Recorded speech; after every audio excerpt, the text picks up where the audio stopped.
नमस्कार दोस्तों, स्वागत है आपका फोकल न्यूज में।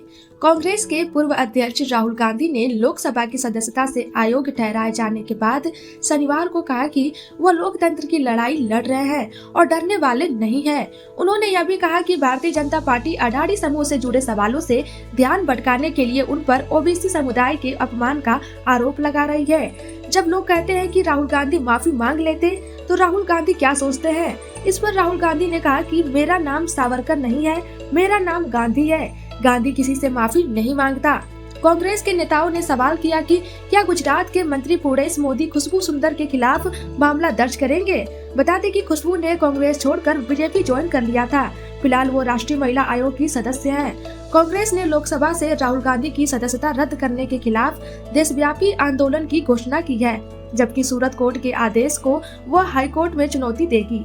राहुल गांधी के वकील ने बचाव किया था कि टिप्पणी जानबूझकर नहीं की गई थी और इससे शिकायतकर्ता पूर्णेश मोदी मानहानि नहीं हुई।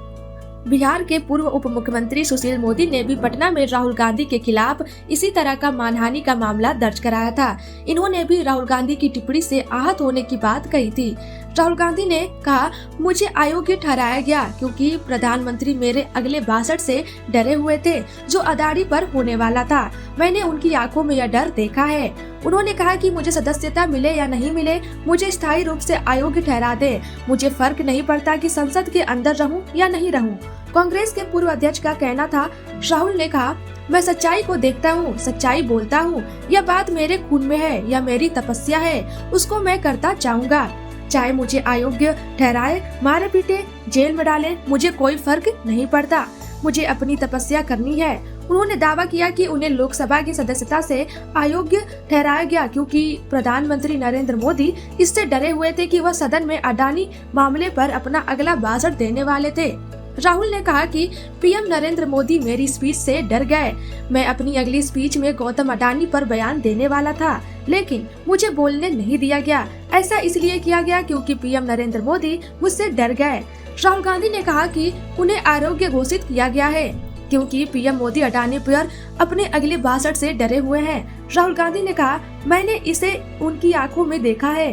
कहा, मैं यहाँ लोगों के लोकतांत्रिक अधिकारों के रक्षा के लिए हूँ। मैं उनसे डरता नहीं हूँ। यह मेरे इतिहास में नहीं है। मैं पूछता रहूंगा कि अडानी और नरेंद्र मोदी के बीच संबंध क्या है। राहुल ने ओबीसी समुदाय के अपमान करने के भाजपा के आरोप पर कहा कि मैंने हमेशा भाईचारे की बात की है, यह ओबीसी के बारे में नहीं। अयोग्य ठहराने मंत्रियों द्वारा आरोप लगाने का पूरा खेल अदानी मुद्दे से लोगों का ध्यान भटकाने के लिए खेला गया। अगर वे मुझे स्थायी रूप से भी अयोग्य करार दे देते हैं तब भी मैं अपना काम करता रहूंगा।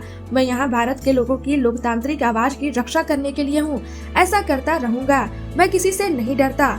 राहुल गांधी ने कहा, मेरे बारे में मंत्रियों ने झूठ बोला जबकि मैंने कोई ऐसी बात नहीं की थी जिसका दावा किया गया था। मैंने लोकसभा अध्यक्ष से आग्रह किया कि मुझे जवाब देने का मौका मिले। मैं स्पीकर के चैम्बर में गया। मैंने कहा कि यह कानून है, नियम है। इन लोगों ने झूठा आरोप लगाया है। आप मुझे बोलने क्यों नहीं दे रहे? स्पीकर साहब मुस्कुराए और उन्होंने कहा कि मैं ऐसा नहीं कर सकता।